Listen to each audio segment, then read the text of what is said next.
আসসালামু আলাইকুম সম্মানিত দর্শক, কেমন আছেন আপনারা? আশা করি সবাই ভালো আছেন।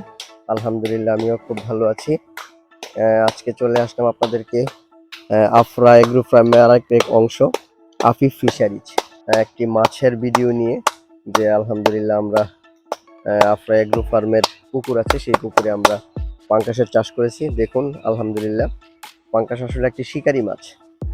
তালি দিলেই তারা আসলে চলে আসে খাবার খাওয়ার জন্য। আমরা এই পাঙ্গাসগুলো ছেড়েছি আজকে 14 দিনের মতো। তো এই 14 দিনে আমরা মোটামুটি 4 বস্তার মতো ফিড খাইয়েছি।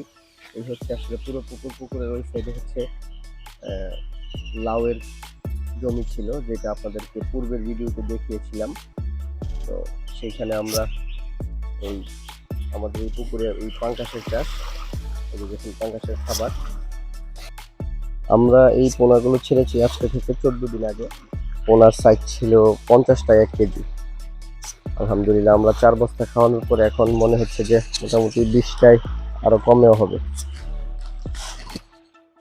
ফার্মিং আসলে একটা এনজয়ের বিষয়, এগুলো আসলে ভালো লাগে।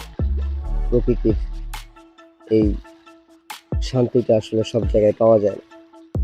সকালবেলা ঘুম থেকে উঠে আসলে যখন আপনি হাতে তালি বাজালে সবগুলা মাছ একসাথে জমা হয়ে যাবে, এই জিনিসটা আপনার দেখতেই খুব ভালো লাগবে। অর্থ তো আছেই, অর্থ তো অবশ্যই আছে। এই যে আমাদের পাঙ্গাস মাছগুলা 14 দিন আলহামদুলিল্লাহ খুব ভালোই বড় হয়েছে। আমরা তাদেরকে ফিড খাওয়াচ্ছি। যেই পাঙ্গাসের যেই গ্রোয়ার খাবারগুলো আছে, সেই খাবারগুলো আমরা তাদেরকে দিনে 2 বার মূলত আমরা খাবারগুলো দিচ্ছি। দেখুন মাছ আসলে খাবার দিলে কেমন করে দেখেন। আলহামদুলিল্লাহ, দিন দিনে আমাদের মাছগুলা খুব দ্রুতই বেড়ে উঠতেছে।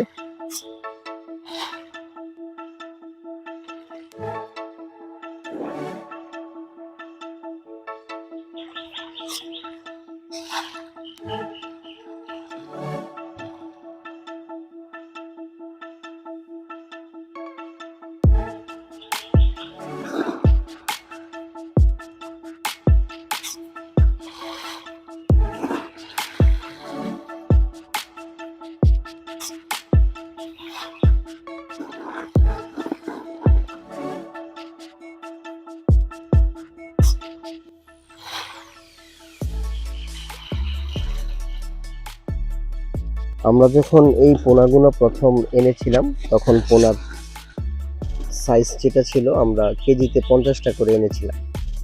তো আজকে 13-14 দিন পর আলহামদুলিল্লাহ এখন আমাদের পোনার সাইজ আপনার মোটামুটি 20টায় কেজির উপরে হয়ে যাবে।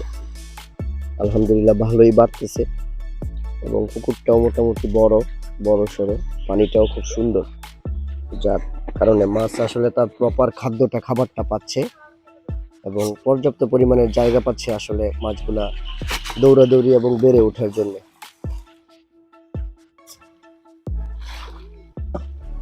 তো ইনশাল্লাহ পাঙ্গাসের অন্য আরো ভিডিও নিয়ে সামনে আসবো। সবাই ভালো থাকবেন, আফরা এগ্রো ফার্মের সঙ্গেই থাকবেন। আমাদের ভিডিওগুলো যদি আপনাদের ভালো লাগে তাহলে অবশ্যই সাবস্ক্রাইব করে আপনার বন্ধু বান্ধবদেরকে শেয়ার করে পাশে থাকবেন। আপনাদের সবার কাছে আসলে দোয়ার আরজি, যে আমার একটি চিন্তা হচ্ছে যে আসলে বিদেশে নয়, দেশেই আসলে লক্ষ্যে পৌঁছানোর অনেক জায়গা, অনেক দিক, অনেক ব্যবসা, অনেক বিজনেস আছে। আমরা বিদেশ না যেয়ে যেই টাকা দিয়ে আসলে বিদেশ যাব, সেই টাকা দিয়ে যদি দেশেই কোনো কিছু করতে পারি তাহলে দেশেই স্বাবলম্বী হওয়া সম্ভব। আসসালামু আলাইকুম ওয়া রাহমাতুল্লাহ। সবাই ভালো থাকবেন।